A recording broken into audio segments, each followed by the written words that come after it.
Hello, in this video I'm gonna show you how you can upload images on Canva. There are two ways to do so. The first one, you can for instance select the image that you have on your PC, for instance in the Explorer of the Windows system, and then you can simply click and then drag it into the browser. And as you can see, if I hold it over here, then immediately it switches to the uploads page and it says drop files to upload. So I can for instance drop it over here on my project, and then it will be immediately added and uploaded. You can also go to the uploads over here on the left side, and then you can click upload files, and then you should be able to select your image or your element from your PC.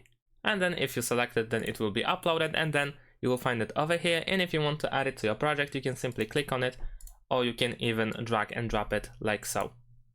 And that's it. Thanks for watching. Leave a like and subscribe to my channel, and see you in my next videos. Bye.